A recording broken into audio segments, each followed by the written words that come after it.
Tahimik ang buong barangay ng San Fernando, Pampanga. Patay na ang mga ilaw. Mahimbing ang tulog ng mga bata. Ngunit alas 12:30 ng hating gabi, isang cellphone ang tumunog. At sa isang tawag, tuluyang gumuho ang isang pamilya. Dalawang salita lamang ang sinabi ng asawa. Ayoko na. Walang sigawan, walang paliwanag. Isang tawag, tapos na ang lahat. Bago natin ipagpatuloy ang kwento, mag-subscribe muna kayo para maging updated kayo sa mga latest upload natin. Noong July 14, 2020, patay na ang mga ilaw sa mga kapitbahay. At ang tanging mahinang ugong ng electric fan ang maririnig sa loob ng maliit na bahay ni Marisa Delgado, isang 41 years old na ina at asawa. Sa kanyang maliit na silid na puno ng mga larawan ng pamilya at mga gamit na nagpapaalala sa masasayang araw, mahimbing na sana ang tulog niya. Ngunit biglang umilaw at nag-vibrate ang kanyang cellphone sa ibabaw ng mesa sa tabi ng kama. Napabalikwas siya sa gulat at ang kanyang puso ay tumibok ng mabilis. Alas 12:30 ng hating gabi, isang oras na karaniwang tahimik, ngunit sa gabing iyon, ito ang simula ng isang malaking pagbabago. Pagtingin niya sa screen, isang pangalang matagal niyang inaabangan, ngunit matagal na rin niyang kinakatakutan, na si Eduardo Delgado, ang kanyang asawang seaman na nasa dagat ng ilang buwan, at ang kanilang komunikasyon ay bihira. Huminga siya ng malalim. Ang kanyang kamay ay nanginginig habang sinasagot ang tawag. Hello? Mahinang sambit ni Marisa. Ang boses niya ay puno ng pag-asa at takot. Walang sagot sa loob ng ilang segundo. Tanging tunog ng hangin at ingay ng makina ang maririnig sa kabilang linya, na nagpapahiwatig na nasa barko pa rin si Eduardo. Pagkatapos, malamig at diretso ang kanyang boses, parang isang hatol na walang emosyon, at sinabing, Marisa, ayoko na.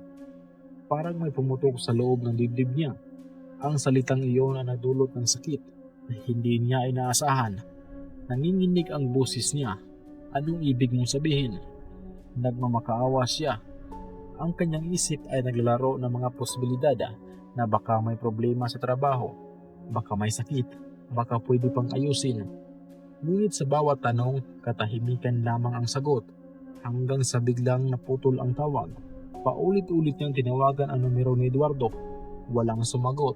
Sa loob ng bahay, narinig ang mahina at pigil na paghikbi ni Marisa. Sa kabilang kwarto, mahimbing natutulog ang kanyang mga anak.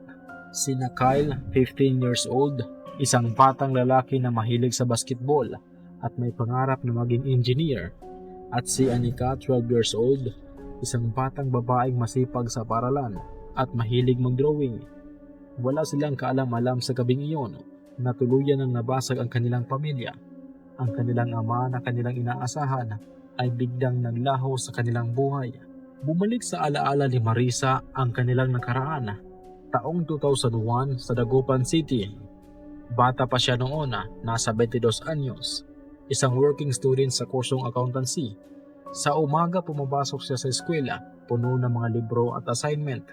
Sa hapon, cashier siya sa isang grocery store na nagbibilang ng pera. Ngumingiti sa mga customer kahit pagod na pagod. Ang buhay niya ay simple, ngunit puno ng pangarap. Gusto niya maging accountant, magkaroon ng sariling pamilya, at tumulong sa kanyang mga magulang. Doon niya nakilala si Eduardo, 24 years old. Palaboy-laboy ang trabaho, walang malinaw na direksyon ang buhay, pero mahusay mambula at marunong mangako. Sa isang araw sa grocery, nag-usap sila tungkol sa hinaharap. Si Eduardo ay nagkwento ng kanyang mga pangarap na maging seafarer, na maglalakbay sa buong mundo at kumita ng malaki. Si Marisa ay puno ng pag-asa, ay naniwala sa kanya. Gusto mo bang mag-aral sa maritime school? Tutulungan kita, sabi ni Marisa. Siya ang tumulong mag-asikaso ng mga papeles. Siya ang nag-abot ng peras para sa enrollment. Sa mga gabing halos wala na siyang makain para lang may pamasahe at baon ng lalaki. 2 beses na huminto sa pag-aaral si Eduardo dahil sa pagod, sa problema sa pamilya, o sa biglang pagkawala ng interes. 2 bisis ding tinulungan ni Marisa na bumangon na nagbibigay ng lakas at suporta. Para kay Marisa, sapat na ang pagmamahal at tiyaga para magbago ang isang tao. Hindi niya alam noon na ang pagmamahal ay maaaring maging isang patibong at maaaring magdulot ng sakit sa huli. Noong 2009 ikinasal sila, isang simpleng kasal sa simbahan ng Dagupan, puno ng pangako at pag-asa. Ang kanilang resepsyon ay isang maliit na hall na may mga kaibigan at kamag-anak na nagdiriwang. Si Marisa suot ang isang puting bestida na hiniram at si Eduardo na may ngiti na parang walang katapusan. Mahal kita, hindi kita iiwan, sabi niya sa kanyang vows. Isinilang si Kyle noong 2010, isang batang lalaki na puno ng sigla, at si Anika noong 2013, isang batang babaeng mahilig sa mga kwento. Nang nagkasampa si Eduardo sa barko bilang seafarer, naniwala si Maria na lahat ng hirap nila ay may katuturan. Sa umpisa, maayos ang lahat. Regular ang padala, 10,000 pesos bawat buwan, na sapat na para sa kanilang maliit na pamilya. Mahaba ang tawag, minsan ay 1 oras, kung saan nagkukwento si Eduardo tungkol sa dagat, sa mga bansa na kanyang binisita, at sa kanyang pagmamahal sa kanila. Excited si Eduardo tuwing bakasyon, nagdala ng mga regalo, naglalaro sa mga bata, at nagiging ama na parang walang problema. Ngunit habang tumatagal, unti-unting nagbago ang lahat. Hindi na madalas tumatawag si Eduardo, minsan sa 1 linggo bago magparamdam. Mabilis ang usapan, parang laging nagmamadali. Busy ako sa trabaho, sabi niya. Madalas ding dilid ang allotment. Kapag tinanong ni Marisa, laging may dahilan. Late raw ang sahod, may kaltas, may problema sa barko. Si Marisa ang naiwan sa bahay, nagbabudget ng kakarampot, nag-aalaga sa mga bata at pilit na pinapanatiling buo ang imahe ng isang pamilya. Sa loob niya, ang sakit ay lumala. Ang pagdududa, ang pag-iisa, ang pag-aalala kung ano ang nangyari sa kanyang asawa. Hanggang sa dumating ang taong 2020, matapos ang hiwalayan, dumulog si Marisa sa barangay hall. Hindi dumalo si Eduardo. Ang humarap ay ang kanyang mga magulang. Ang mga taong matagal niyang kinilala, ngunit ngayon ay parang mga estranghero. Sa isang tawag mula sa barko, nagkasundo sila sa 25,000 na buwanang sustento para sa 2 bata, kapalit ng pangakong hindi isusumbong si Eduardo sa Maritime Agency. Tinanggap ni Marisa ang kasunduan, hindi dahil gusto niya, kundi dahil yun na lamang ang paraan para matanggap ang kanyang mga anak. Ngunit hindi rin natagal ang kasunduan. May buwan na kalahati ang padala, may buwan na wala, at unti-unting napagod si Marisa sa panlilimos ng karapatan ng mga sariling mga anak. Sa umaga, nagtatrabaho siya bilang accounting staff sa isang private company. Nagbibilang ng mga numero, nag-aayos ng mga report, at nagiging professional kahit sa loob ay puno ng stress. Sa gabi, tumatanggap siya ng online booking work para sa mga foreign clients. Nagtatype sa computer hanggang sa madaling araw, na may tasa ng kape na nagiging kanyang kasama. Madalas ay alas 11 na siya natutulog. Nagkasandal sa upuan na pagod ngunit pilit lumilipad para sa kanyang mga anak. Hindi niya kailanman siniraan si Eduardo sa mga bata. Para sa kanila, busy lang si Papa. Isang araw noong 2021, ipinakita ng kanyang katrabaho ang Facebook profile ni Eduardo. Nandoon ang mga litrato, nakangiti, may kasamang isang banyagang babae. Nagdi-dinner sila sa mamahaling restaurant, tila walang iniintinding pamilya sa Pilipinas. Parang may mabigat na batong dumagan sa loob ni Marisa, habang siya ay nagtitipid ng bawat sentimo, nagluluto ng ulam, nag-aayos ng damit. Ang lalaking tinutulungan niyang makapagtapos ay masayang namumuhay na parang binata. Hindi siya nag-iskandalo, hindi rin siya nagsumbong. Pinili niyang manahimik para sa mga anak, upang hindi sila masaktan. Sa kanyang isip, paghihiganti ay hindi kailangan. Ang buhay ay may sariling paraan ng paghuhusga. October 2022, may kumatok sa kanilang pintuan. Pagbukas ni Marisa, tumambad ang isang lalaking payat, maputla at halos hindi makilala. Si Eduardo. Iniwan na raw siya ng babaeng kasama niya. Wala na siyang trabaho, may sakit siya. Wala siyang matutuluyan. Sa kabila ng galit at sugat sa kanyang puso, pinatuloy siya ni Marisa. hindi bilang asawa kundi bilang ama ng kanyang mga anak. Hindi man lang lumapit sina Kyle at Anika. Para sa kanila, estranghero na ang lalaki na nasasala, isang taong naglako sa kanilang buhay na walang paliwanag. Kinabukasan, dinala ni Marisa si Eduardo sa ospital sa Angeles City.